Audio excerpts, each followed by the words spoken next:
최근에 모 인터넷 그 매체에서 인터넷 언론 매체에서 어, 어떤 그 통계 조사를 낸 것이 있습니다. 그것이 무엇이냐라면 몇 년 전에 있었던 이태원 그 참사 사건에 대해서 어, 댓글들을 다 분석을 했다고 합니다. 근데 그 댓글을 다 분석했다고 하는데 어느 정도 빠짐없이 다 했다는 얘기인지 아니면은 어떤 영역을 정해놓고 했다는 건 정확히 알 수 없지만 약 26만 건 정도의 그 댓글들을 조사를 했다고 합니다. 이 AI라고의 기술 중에 하나라고도 얘기할 수 있는데 딥러닝 기술로 인해서 그것을 이제 댓글들을 쫙 돌리면서 악성 댓글을 찾아냈다고 합니다. 그랬더니 그 4만 건, 그러니까 26만 건 중에서 몇 건 정도가 악성 댓글이 나왔을까요? 약 6만 건 정도가 나왔다고 합니다. 이 6만 건 중에서 약 3일 정도인가 4일 정도에 해당되는 그 사건이 참사가 벌어지고 한 4일 정도에 약 40%의 악성 댓글이 달렸다고 합니다. 그것을 분석을 하면서 또는 이제 또 그 외에 뭐 여러 가지 뭐 분향소 문제라든지 그런 것이 터질 때마다 그것은 급증했다고 합니다. 상당히 의미 있는 그 거리라고 생각이 되어집니다. 물론 5만 명, 6만 명이 다 일일이 그 했다는 것이 아니라 그것을 반복적으로 했던 사람들이 분명히 있을 것입니다. 그것을 하면은 그 인원은 줄지 모르지만 이런 모습들을 보게 되면 우리나라가 참 그 상처 입은 사람들에 대한 배려와 그런 것들이 참 부족한 시대라는 생각이 되어집니다. 이런 문제는 그 이태원 문제만이 아니었죠. 뭐 그 세월호 문제일 수도 있었을 것이고 뭐 천안함 문제도 그럴 수 있었을 것입니다. 또 다른 여러 가지 경우도 있을 수 있습니다. 좀 더 멀리는 그 광주 항쟁 때도 그런 일들은 계속적으로 반복되어지고 있고 지금도 되어지고 있습니다. 또 더 멀리는 그 제주 4.3 문제에 있어서도 역시 그런 문제들은 계속적으로 발생되어지고 있습니다. 물론 어떤 때 그 역사적인 규명을 위해서 분석하고 어떤 때는 비판하고 어떤 때는 그 속에서 벌어진 음양의 문제, 그 어둡고 또 밝은 부분들을 다 다루면서 풀어가야 될 부분들이 있을지 모르지만 그러나 상처 있고 힘든 이들에 대한 배려와 또 그들이 어떤 면에서 힘들고 어려웠던 부분들이 있으면 또 한이 있다면 그것을 풀어주는 것은 분명 중요한 문제일 것입니다. 이것은 역사적인 문제만이 아니라 개인적인 차원에서도 그럴 수 있습니다. 혹시 우리 성도님들 중에 오랜 세월의 기간에 그 친분이 있거나 또 관계가 있지만 은연 중에 그 무의식적이 들여다보면 그 사람과의 관계에 있어서 어떤 껄끄럽거나 힘든 부분이 있는 그 사람들이 종종 있지 않습니까? 어떤 부분들이 있을까요? 그 사람이 내게 해를 가하거나 상처를 주거나 문제가 있었던 경우가 있을 수 있습니다. 그럴 때 어떻게 합니까? 그것이 10년 전, 20년 전이라고 인해서 이미 상당한 시간이 지나갔지만 그러나 그럼에도 불구하고 그것이 계속적으로 내 마음속에서는 해결되지 않은 문제로 남아있을 수 있습니다. 만나면 반갑다고 얘기하라고 밥도 먹고 또 심지어 그 차도 마시고 웃으며 대화도 하고 또 교제도 가질지 모르지만 그러나 그럼에도 불구하고 해결되지 않은 문제가 있을 수 있습니다. 그런 문제들은 어떻게 하나요? 관계가 안 좋으면 어떻게 되죠? 폭발하고 갈등을 유발하기도 합니다. 마치 질병도 그렇지 않습니까? 어떤 때 어느 부분이 좀 문제가 있을 때, 뭐 어느 사람이 일종의 그 암세포 부분이 있다고 해봅시다.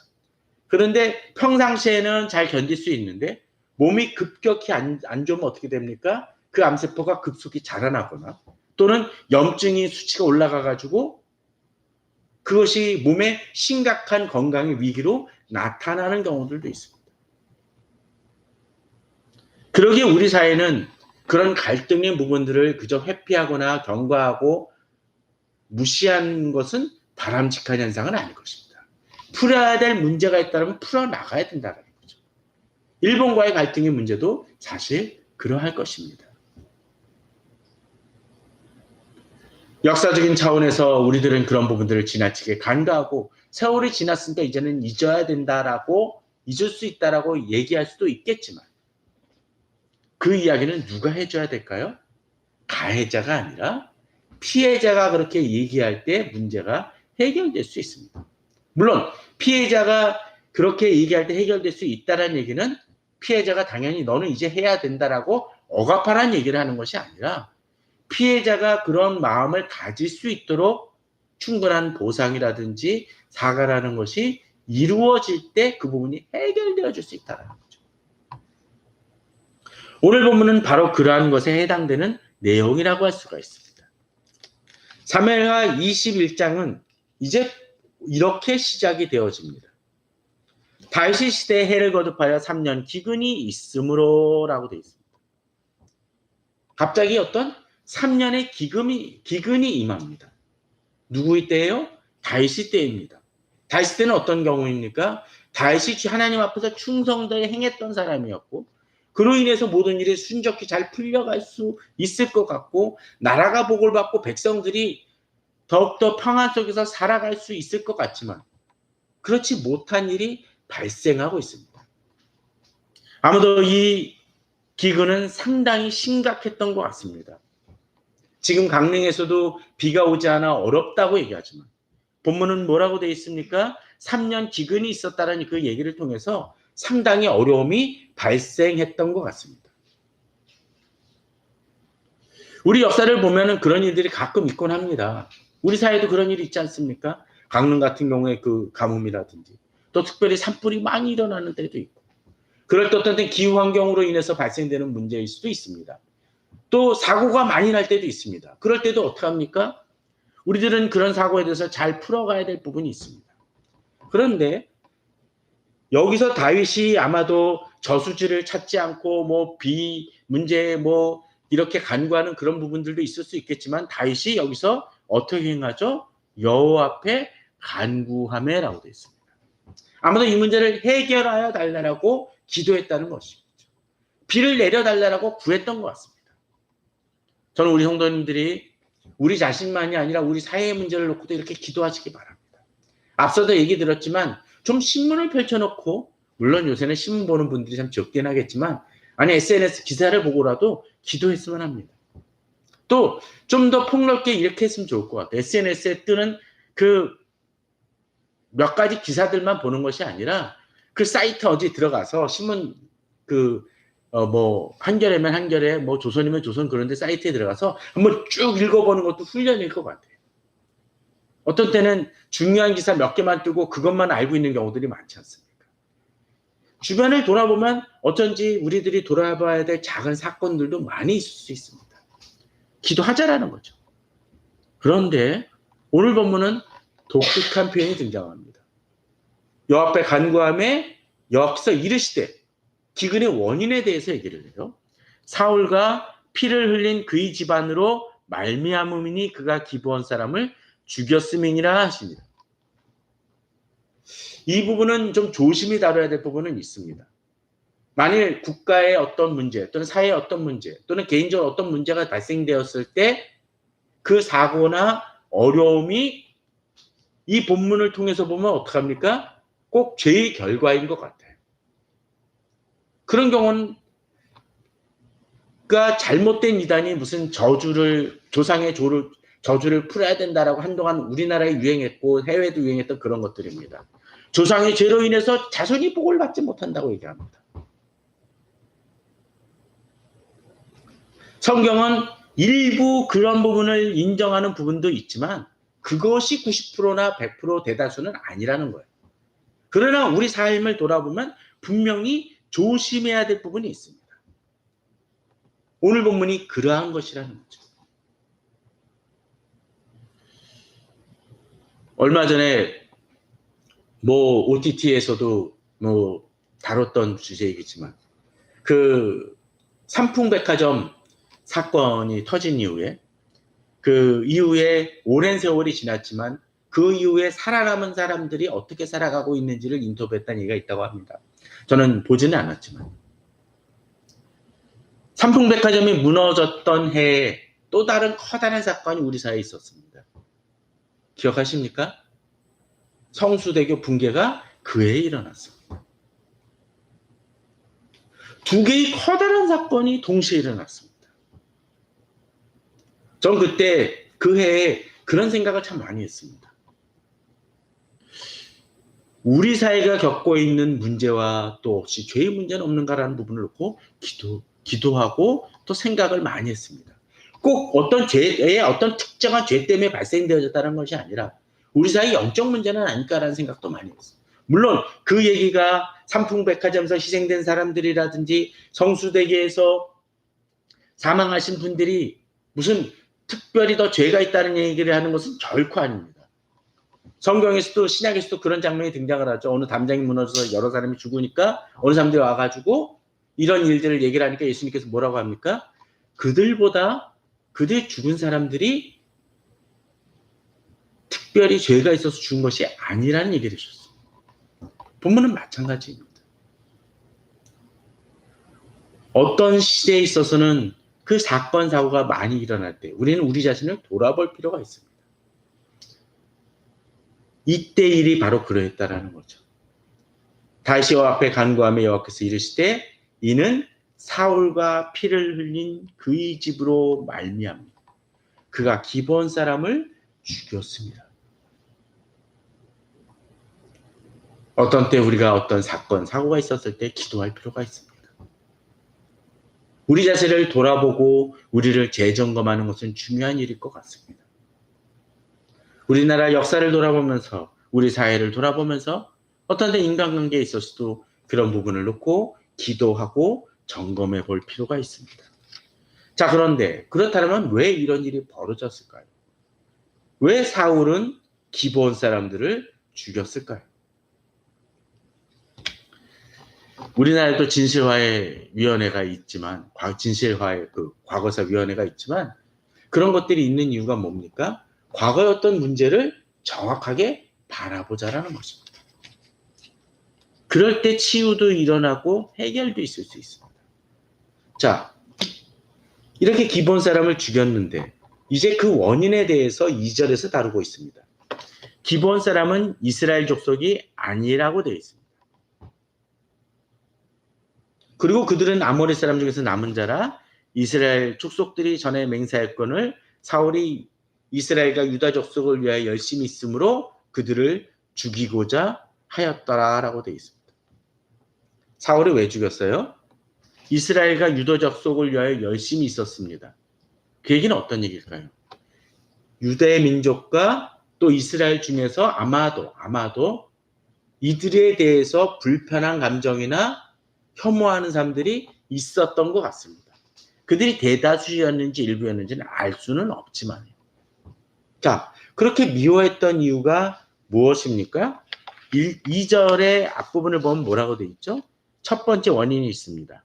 이스라엘, 기브온 사람은 이스라엘 족속이 아니라고 되어 있습니다.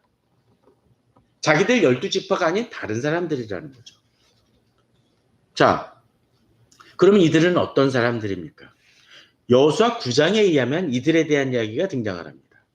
기브온 주민들이 여호수아가 여리고와 아이에 행한 일을 듣고 꾀를 내어 사신의 모양을 꾸미되 헤어진 전대와 헤어지고 찢어져서 기운 가죽 포도주 부대를 나귀에 싣고 또 뭐 그 여러 가지 그들이 좀 낮춘 목장이 있습니다. 그리고 이런 얘기를 하죠. 그와 이스라엘 여호수아에게 이렇게 얘기합니다. 우리는 먼 나라에서 왔나이다. 이제 우리와 조약을 맺으소서 합니다. 무슨 얘기냐면 여호수아가 이제 가나안 땅을 점령합니다. 여리고성을 허물었고 정복을 했죠. 그랬더니 이제 기브온 주민 사람들이 바로 두려움을 가지게 됩니다. 우리들도 여리고처럼 이제 그 공격을 당해서 해를 당하지 않을까라는 두려움이 생기게 되죠. 추정하기로는 이 기브온 사람들은 그래도 상당한 세력을 가졌고 힘이 있었던 이들이라고 얘기합니다. 그런데 그럼에도 불구하고 이들이 두려움을 갖죠. 그랬더니 어떤 일을 행합니까? 이제 그들이 먼 곳에 있는 것처럼 위장을 합니다. 만약 가까운 곳에 이 가나안 땅에 살고 있다면 사람들이 어떤 느낌을 가졌을까요? 아마도 쟤네는 가까우니까 쟤네들하고 조약을 맺으면 안 된다고 생각을 했을 것입니다. 그런데도 이들은 그것을 부담을 느껴서 먼 곳에서 온 사람처럼 위장을 하고 죄악을 맺자고 합니다. 그랬더니 그 여호수아가 어떻게 했을까요? 아마도 그 얘기를 듣고서는 그냥 죄악을 맺습니다. 그것을 믿고. 근데 알고 봤더니 나중에 봤더니 어떤 일이 벌어집니까? 바로 그들이 근처에 살고 있는 족속이라는 것을 깨닫게 되죠. 이들과의 사연은 참 많습니다. 이들의 기본 족속을 보고서는 주변 다른 사람들이 다른 그 주변 나라 사람들이 이 기본 사람들을 공격해서 여호수아에게 도움을 요청하고 여호수아가 이들을 구원하기도 합니다. 그리고 이들이 그들을 속였다는 이스라엘 백성들을 속였다는 이름 때문에 이들은 좀 약간의 천민까지는 아니지만 이들에게 어떤 그 도움을 주고 일을 해결해 주는 부역하는 일들을 많이 하게 됩니다. 그런 역할의 위치를 하게 됩니다. 바로 기브온 족속은 이런 사람들이라는 거죠. 그렇지만 이들은 충성된 일을 행했고 이미 그들 속에서 같은 민족처럼 살아갑니다.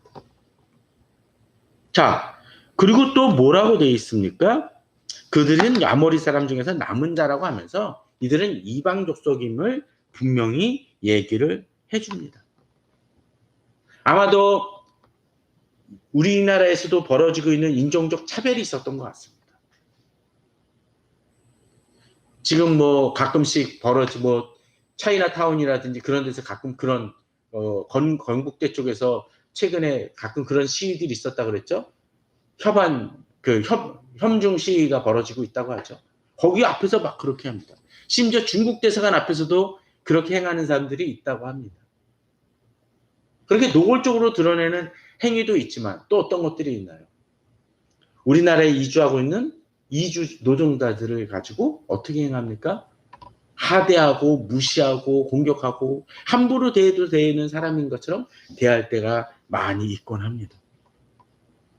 사실 우리나라가 지금 심각하게 다가와 있는 미국에서의 그 불법 체류, 실제로 불법 체류인지 아닌지는 알 수 없지만 300명 이상이 그 체포되어져서 어려움을 그 외교적 문제로 대두되고 있는데 사실 그러한 일들은 이미 우리나라 속에서 전개되고 있다는 것을 생각하면 우리는 그 문제도 해결해야지만 또 우리나라의 내부의 문제도 같이 고민해봐야 될 문제일 수 있을 것입니다.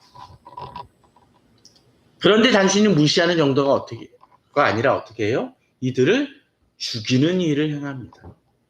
이들의 표현에 의하면 나중에 학살이란 표현까지도 등장하고 있습니다. 그런데 하나님께서는 우리들에게 어떻게 얘기하십니까? 이렇게 이방 족속이라고 해서 종종 우리들이 잘못 생각하고 있는 것 중에 하나가 이스라엘은 선민이라고 얘기하지만 그 선민이라는 것이 그들 민족만을 중히 여기는 것이냐? 그건 아니라는 것이죠. 신명기 16장 11절에 보면 이렇게 나오고 있습니다. 너와 내 자녀와 노비와 내 성중에 있는 레위인과 및 내 성중에 있는 너희 중에 있는 객과 고아와 과부가 함께 내 하나님 여호와 앞에서 자기 이름을 두시려고 택하신 곳에서 내 하나님 여호와 앞에서 즐거워할지니라. 자, 여기서는 여러 가지 너와 내 자녀, 노비 하면서 쭉 뒤에 보면 누가 있어요? 너희 중에 있는 객이라고 되어 있습니다. 아마도 좀 폭넓게 얘기하면 바로 이 기브온 자손 그 족속들도 해당이 될 것입니다. 또 그들과 더불어 고아와 가부 이들도 어떻게 해요? 같이 품고 같이 여호와의 이름을 두시려고 택하신 곳, 곧 예배드리고 제사 드리는 곳에서 함께 즐기고 축제를 벌이라고 얘기하고 있습니다. 지난번에도 제가 몇 번씩 얘기를 했지만 이 나그네와 고아와 과부는 특별히 성경 속에서 율법에서 어떻게 행합니까? 이들의 배려하고 도우라고 되어 있습니다. 사실상 이 기브온 족속은 객입니까? 아닙니다. 함께 이미 한 지파를 이루고 있는 사람입니다. 본문을 보게 되면 로비마저도 함께하고 있다는 걸 생각을 한다면 이들은 같이 품고 이미 한 공동체임을 본문은 보여줍니다. 신앙 안에서도 이들은 하나 되어졌다는 것을 얘기합니다. 신명기 24장 17절에서는 또 뭐라고 되어 있습니까? 객이나 고아의 송사를 어떻게 해요? 억울하게 하지 말며 과부의 옷을 전당 잡지 말라. 역시 성경에서 가장 어렵고 그 당시 구약에서 가장 어렵고 힘든 이들을 배려하고 이들을 차별하지 말 것을 얘기합니다. 특별히 여호수아를 통해서 이 기본 주민들은 어떻게 됐습니까? 이들을 지키고 보호해 줄 것을 분명하게 맹세를 했습니다. 그러나 그럼에도 불구하고 사울은 어떻게 해요? 이들을 학살합니다.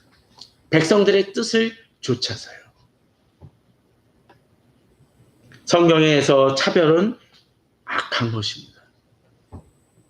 어떤 때 내가 좀 수용하게 하고 불편한 부분들이 있을지 모르지만 사람 자체를 차별하는 것은 옳은 일이 분명 아닙니다.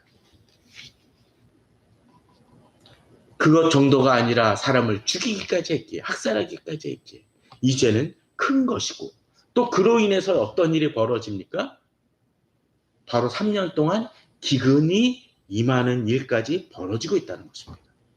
자, 여기서 지금 저희들이 3년 기근이라고 했지만 3년 기근 만에 이 문제가 대두된 건 어떤 일 때문입니까? 바로 다윗이 기도했기 때문에 이 문제가 깨달아진 거예요. 그렇다면 기도하지 않았다면 어떻게 했을까요? 계속적으로 기근이 있거나 또 다른 문제와 사건이나 문제가 발생할 수도 있었을 것이라는 것이죠. 하나님은 이러한 죄를 결코 간과하지 않음을 보십니다.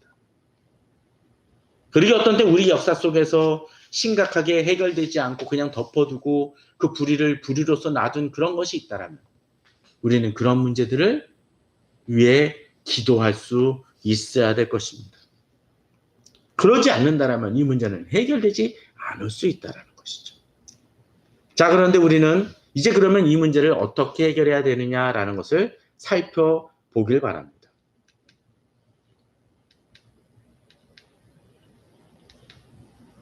자, 3절에서 이제 다윗은 묻습니다. 하나님께 묻는 것만이 아니라 이미 물었던 것을 가지고 토대로 가지고 3절에서는 어떻게 해요? 다윗이 그들에게 묻대. 누구에게 물은 것입니까? 기브온 주민에게 묻죠. 근데 무엇을 묻고 있나요?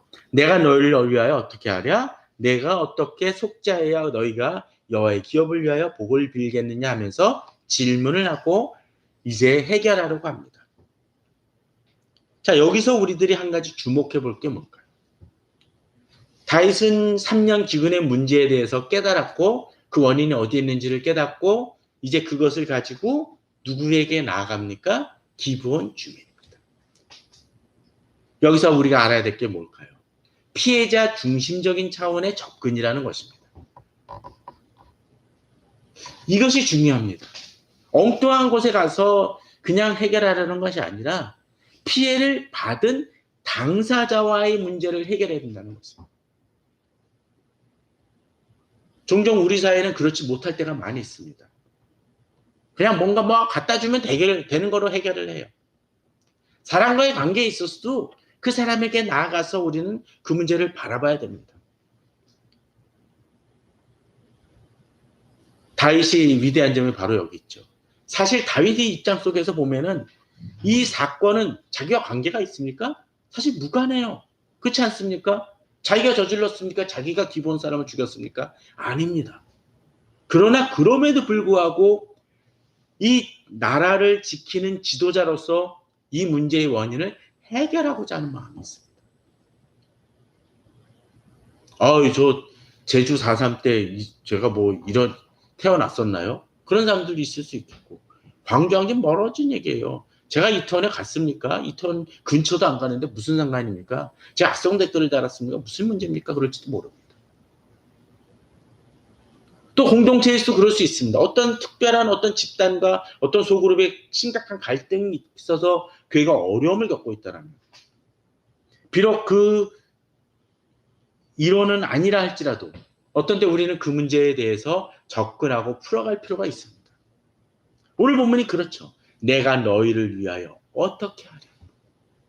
피해자 중심적인 차원에서 이 질문을 하고 있습니다. 또 그렇게 질문하는 이유가 무엇입니까? 두 번째 본을 보게 되면 내가 어떻게 속죄하여야. 가끔 사과하는 사람들 중에 제가 제일 싫어한다는 표현을 가끔 썼습니다. 뭔지 아십니까? 유감이라는 표현. 물론 유감이라는 표현이 그 의미를 담고 있긴 하지만 유감이라는 말만큼 유감입니다라는 말만큼 정말 두리뭉실하고 모호한 표현은 없는 것 같아요. 제가 잘못했습니다. 죄송합니다. 제가 실수했고 아니면 죄를 범했습니다라고 차라리 얘기하면 편한데 유감입니다. 감정이 있다는 얘기예요.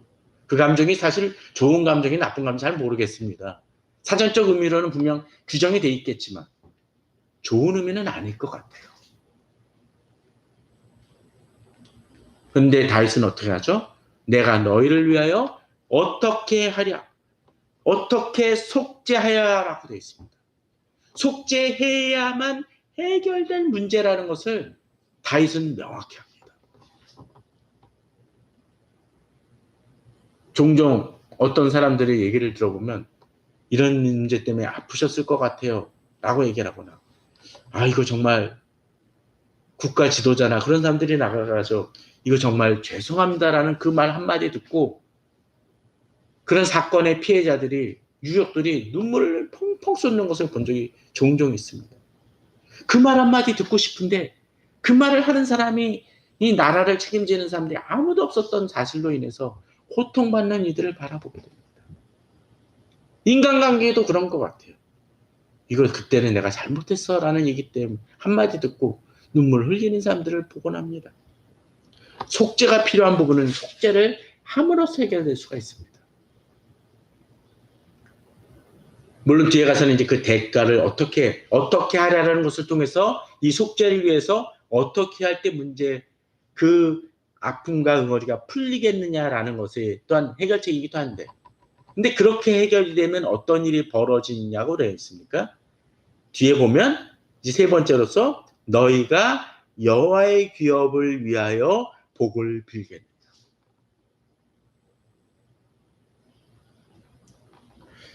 이 얘기는 어떤 것일까요? 문제가 해결된 사람은 바로 가해자에게도 축복할 수가 있습니다. 아니, 가해자가 아니더라도 공동체를 위해 축복할 수 있습니다. 왜? 지금의 사태의 가장 핵심인과 그것을 풀 수 있는 사람은 누구? 바로 고통받았던 피해자들이기 때문에 그 집단이 이제 그 응어리를 해결함을 통해서 자기가 속한 공동체를 위해서 기도할 수 있고 축복할 수 있게 됩니다. 앞서 얘기를 했지만 기브온 주민은 이미 자기들은 이스라엘 민족으로서 살아간다고 생각을 하는데 사울이 그들을 그 가족들과 그들 친족들을 죽임으로 인해서 어떤 일이 벌어진 건가요? 자기들이 이 안에 속하지 못했다라는 생각을 갖게 된다는 것이죠. 우리나라의 화교 문제도 가끔 그런 것 같습니다. 지금은 막 방송마다 이렇게 특히 그 중화 요리하는 셰프들이 스타로서 부각이 되어졌지만 수십 년 전만 해도 어떤 일이 벌어졌습니까? 중국집 하나 내는데도 중화 요리집 하나 내는데도 제한이 있었습니다. 어느 특정한 한계 이상을 하지 못하게 만들었던 것들이 많이 있었습니다. 그래서 정말 어렵게 살았던 그 화교 분들도 참 많이 있었습니다. 특정한 부분을 얘기했지만 지금 우리나라에서 여러 가지 부분들이 많이 있습니다. 이미 오랫동안 우리나라에 살아왔는데 한 민족으로서 품어주지 못하고 한 국가 국민으로서 품어주지 못해서 발생되는 문제들이 얼마나 많습니까? 비록 우리나라에서 와서 노동하는 노동자들에 있어서도 그런 경우들이 종종 있을 수 있죠. 온갖 수고를 다하고 저임금에서 행함에도 불구하고 오히려 차별받고 무시당하는 경우가 있다면 그것은 옳은 일은 분명 아닐 것입니다. 이들을 한 공동체 속에서 품어줄 수 있어야 됩니다. 또 과거의 역사에서 상처받은 사람이 있으면 품어줘야 됩니다. 같은 민족으로 살고 있지만 그들이 벌어졌다는 생각을 한다면 그들이 공동체를 위해서 기도할 수 없을 것이라는 거죠. 바로 다윗은 그것을 알기 때문에 이제 이렇게 얘기하고 있습니다. 자, 그랬더니 이제 이들은 어떻게 행합니까? 4절에 의하면 기브온 사람이 그에게 대답하되 사울과 그의 집과 우리 사이의 문제는 은금에 있지 아니하며 이스라엘 가운데서 사람을 죽이는 문제도 우리에게 있지 아니하이다 하니라. 자, 여기서 기브온 사람들은 아마도 다윗이 이 문제를 언급하기 전에는 이들은 이 문제에 대해서 어떻게 생각을 했을까요? 아마도 이스라엘 민족, 유다 민족들이 자기들을 억압하고 무시하고 차별한다라고 생각을 했을 것입니다. 그런데 이제 다윗이 이렇게 얘기하니까 이제 그 범위가 축소되고 있죠. 이 문제의 중심은 누구예요? 사울과 그의 집들이라는 거죠. 그들이 우리를 공격했다는 것입니다. 그런데 이렇게 접근함에 있어서 한 가지 중요한 부분이 또 하나 있습니다. 그것은 단순히 은금에 있지 아니하며라고 되어 있습니다. 물론 어떤 사람이 피해를 입었을 때 중요한 것 중에 하나는 그 피해 보상을 적절히 해주는 것도 필요합니다. 당연히 그렇겠죠. 어느 사람이 갑자기 화재를 일으켜서 집이 홀라당 다 날아갔는데 그럼 어떻게 해야 될까요? 그 집을 세워주는 것이 타당하겠죠. 자동차를 박살을 냈으면 그 자동차를 물어주는 것이 타당할 것입니다. 그런데 가끔 그런 경우 있지 않습니까? 만일 재벌이 그렇게 사고를 딱 내고서는 사과는 안 하고 경멸하면서 그 경차잖아. 내가 한 3천만 원 줄 테니까 이걸로 떼워. 라고 또 오히려 무시한다면 돈을 받고 보상은 받았을지 모르죠. 얼마나 상처받겠어요. 근데 나라가 가끔 그럴 때가 있는 것 같아요. 얼마 보상해 줍니다. 그러니 잊으십시오. 그냥 축하게 얘기해버립니다. 사과 한마디 없이. 그럼 유족들은 더 아프죠. 돈만 바라는 사람을 치부해버리니까요. 이 기브온 사람들도 이 문제에 대한 분명한 인식을 합니다. 은과 금의 문제가 아니다. 그리고 또 한 가지 분명히 얘기하죠. 이스라엘 가운데서 사람을 죽이는 문제도 우리에게 있지 않냐입니다. 사적 복수를 하는 것은 옳지 않음을 알고 있다는 거예요. 이들. 그럼 어떻게 행하죠? 국가에서 정식으로 이 문제를 해결해 줄 것을 요청하는 것입니다. 그러자 이제 어떤 일이 벌어집니까? 다윗이 이르되 너희가 말하는 대로 시행하시라. 그럼 조건을 한번 얘기해봐라. 이제 그러고서는 벌어지는 일들을 보게 되면 이제 5절에서는 이렇게 얘기를 합니다. 그들이 왕께 이르되 우리를 학살하였고 또 우리를 멸하여 이스라엘 영토 내에 머물지 못하게 하려고 모해한 사람의 자손 7사람을 우리에게 내주소서라고 되어 있습니다. 사실 이들이 사울이 했던 목적은 분명하죠. 다 멸하고 이스라엘 영토 속에서 완전히 멸절시켜 드러내려고 했던 계획이라는 거예요. 그런데 이제 한 가지 봉착한 문제가 있습니다. 뭐가 문제일까요? 이 문제를 해결하려고 하면은 그 해결의 주동자가 누구죠? 사울입니다. 근데 사울이 지금 살아있습니까? 죽었어요. 그러니까 아마도 그 사울과 그 사울 집안에서 주도했던 그 사울 집안을 이제 그 책임자들을 내달라고 얘기한다는 것입니다. 물론 우리가 지금 이 본문이 지금의 윤리 기준과 지금의 사법적 차원에서 보면 좀 문제가 많이 있을 수 있습니다. 좀 그렇죠? 자손 7사람을 우리에게 내주소서 이들을 목매어 달겠다. 사울의 고을 기부하여서. 특별히 사울의 고을 기부하라는 것은 아마도 상징적인 것 같아요. 사울 그들이 잘못했음을 분명하게 행하는 거죠. 그렇지만 이 7사람이 과연 거기에 주도적인 학살의 책임이 있는지는 명확하지 않죠. 그러나 그 당시 기준 속에서는 이것은 통용될 수 있었던 문제였던 것 같습니다.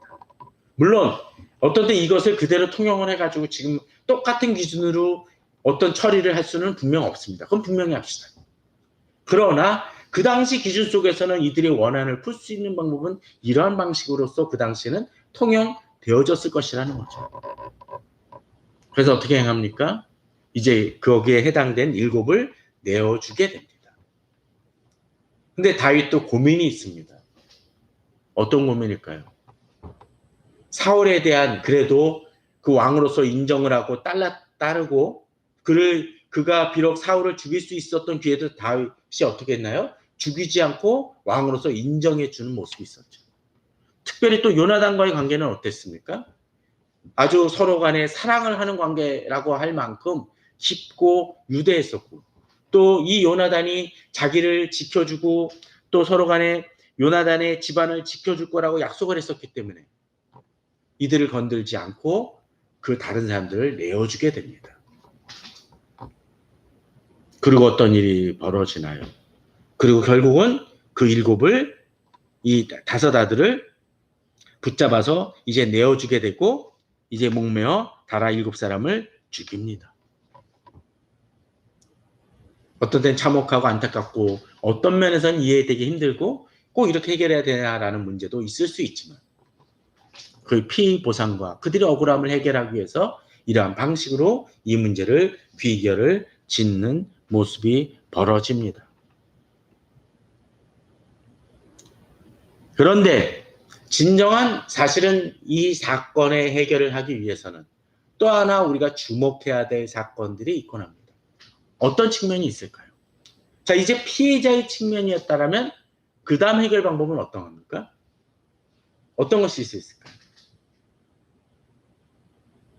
가해자 집단의 문제도 해결해 줄 필요가 있습니다. 종종 우리는 어떤 사건이 벌어지고 난 다음에 어떻게 행하나요? 가해자 집단을 또는 가해한 사람을 악마화 시켜버리고 완전히 그거를 버린 사람으로 취급할 때가 있습니다. 근데 하나님의 방법은 그것은 아니라는 것이죠. 그들 자신도 어떻게 해요? 하나님은 그들을 건져내려고 합니다. 성경 속에서 신약에서도 가끔 그런 장면이 등장을 하죠. 하나님의 말씀 범하거나 죄를 밟고 돌이키지 않는 사람은 어떡합니까? 내쳐버리게 되죠. 근데 그 내쳐버리는 이유가 뭡니까? 그들이 돌아올 수 있는 기회를 부여하기 위해서. 그들이 깨닫고 돌아오게 한다는 것입니다. 근데 오늘 본문을 보게 되면 이제 그런 내용들이 등장을 합니다. 그렇게 죽이고 난 다음에 9절에 보면 그들을 기브온 사람의 손에 넘기니 기브온 사람이 그들을 산 위에서 여 앞에 목매어 달매 그들 7사람이 동시에 죽으니 죽은 때는 곡식배는 첫날 곧 보리를 베기 시작하는 때더라 라고 하고서는 일이 종결된 것 같은데 그걸로 끝내면 될 것 같은데 그리고 이제 뒤에 나오는 우리들이 다시 한번 묵상하게 될 13절 14절로 넘겨가면 되는데 10절에서 13절이 등장을 합니다. 아야의 딸 리스바가 굵은 배를 가져다가 자기를 발 위에 펴고 곡식 베기 시작할 때부터 하늘에서 비가 시체에 쏟아지기까지 그 시체의 낮에는 공중의 새가 앉지 못하게 하고 밤에는 들짐승이 범하지 못하게 한지라라고 되어 있습니다. 이제 문제는 해결된 것 같아요. 그리고 본문을 잘 보십시오. 이 이스라엘 땅에 3년 동안 뭐가 있었죠? 기근이 있었죠. 기근은 뭡니까? 비가 오지 않았다는 얘기입니다. 근데 본문을 잘 보십시오. 뭐가 내려요? 하늘에서 비가 시체에 쏟아지기까지. 이제 그런 일들의 해결이 벌어집니다.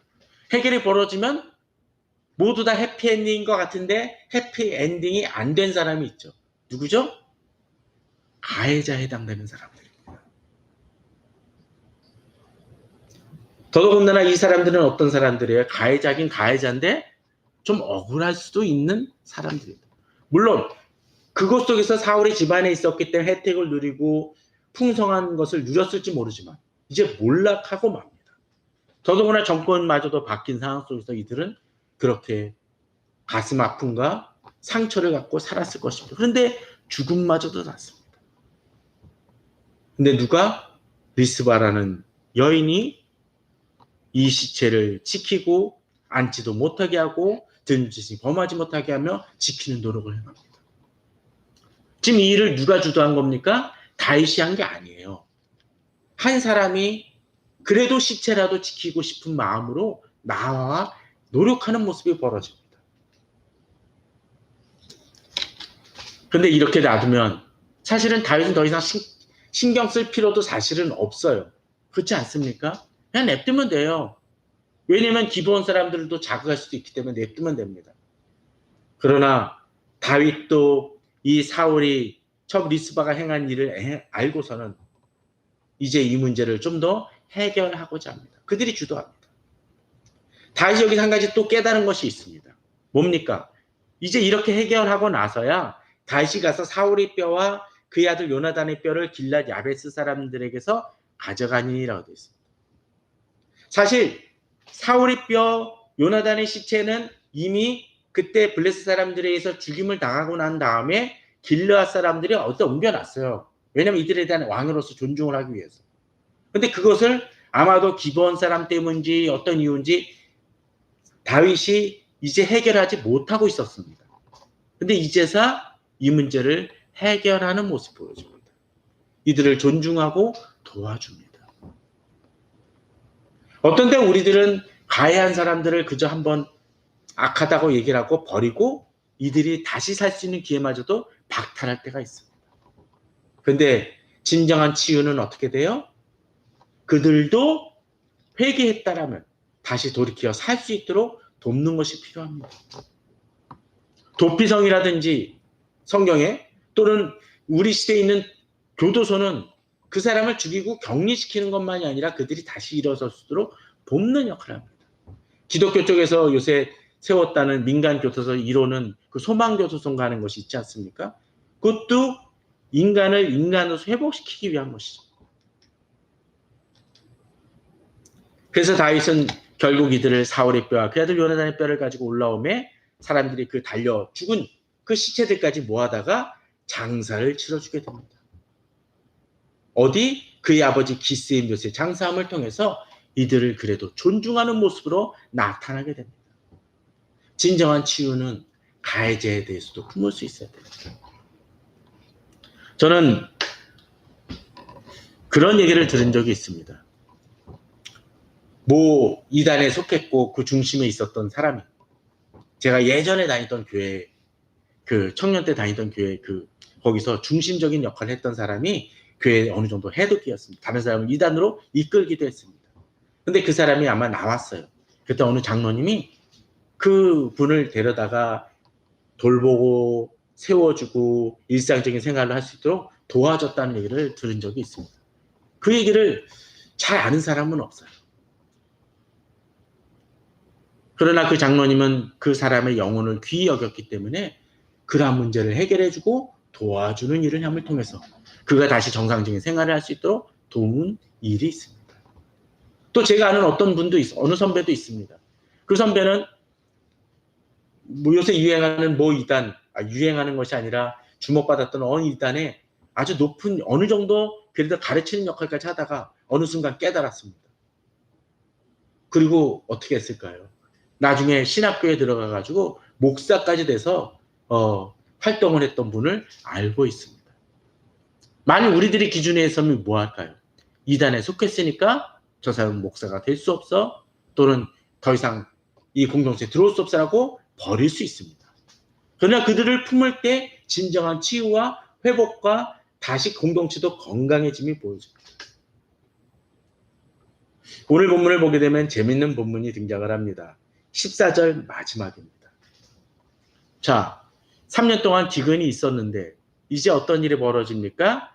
그 모두 왕의 명령을 따라 행하니라 라고 다음에 그 후에야 하나님이 그 땅을 위한 기도를 들으시니라고 되어 있습니다. 그 후에야 어떤 일? 바로 기브온 사람들에게 그 사람들을 내어주고 또 나중에 어떻게 해요? 그 비가 어느 정도 내렸을 수 있겠지만 그 이후에 그 시체를 걷어다가 또 사울과 요나단의 시체까지 해서 장사를 온전히 치르고 난 다음에 하나님이 어떻게 해요? 그 땅을 위한 기도를 들으시니라고 되어 있습니다. 진정한 회복의 역사가 벌어졌음을 보여주는 본문이라 얘기할 수가 있습니다. 우리는 입으로는 과거의 죄를 용서해 주십시오, 이 문제를 해결해 주십시오라고 쉽게 얘기할 수 있습니다. 근데 문제는 그 질병과 그 문제를 그냥 방치한 속에서 그저 구한다라면 진정한 해결이 있을 수 있습니까? 없게 된다는 것이죠. 그런 점에서 우리는 우리 사회의 문제를 놓고 기도할 수 있어야 됩니다. 우리 역사를 놓고도 기도할 수 있어야 됩니다. 아직도 해결되지 못하거나 적절한 보상과 치유가 이루어지지 않은 문제가 있다면 그 나라 문제, 그 사건들을 위해서도 기도할 수 있어야 됩니다. 물론 고조선이라든지 고려시대 그런 것들을 놓고 기도하라는 얘기가 아닌 것이 아닙니다. 우리 최소한 근현대사만이라도 놓고 기도할 수 있어야 됩니다. 또 우리가 다른 나라에 행한 일도 기도해야 됩니다. 베트남 전쟁에서 벌어졌던 그 많은 사생아들과 학살의 문제도 있을 수 있습니다. 또 광복이나 해방을 위해서 힘썼던 독립군들, 그 자손들을 제대로 돌보지 못한 문제도 기도할 수 있어야 됩니다. 또 우리 사회 약자를 제대로 돌아보지 못했던 것도 기도할 수 있어야 됩니다. 우리가 차별했던 것이 있다면 그 문제를 놓고도 기도할 수 있어야 됩니다. 개인적인 차원에서도 그럴 수 있습니다. 어떤 인간관계에 있어서 내가 이미 어떤 사람에게 심각한 상처를 줬지만 그것을 그냥 잊어버리고 무시하고 이젠 세월이 지났으니까 해결됐다라고 얘기하는 부분들이 있다면 어떤 때는 그 사람이 나가서 내가 그때는 잘못했다라고 죄송하다라고 이야기할 수 있는 마음도 필요할 수 있습니다. 물론 모든 것을 다 그렇게 해결할 수 없을지는 모르지만 그러할 때 하나님은 이 땅을 치유하시고 우리에게 더욱더 놀라운 복을 주실 것입니다. 본문은 얘기합니다. 그 후에야 하나님이 그 땅을 위한 기도를 들으시니라. 오늘도 우리가 이 사회를 놓고 이 땅을 놓고 이 세계를 놓고 그렇게 기도하는 우리 성도님들 되시기를 주님의 이름으로 축원합니다.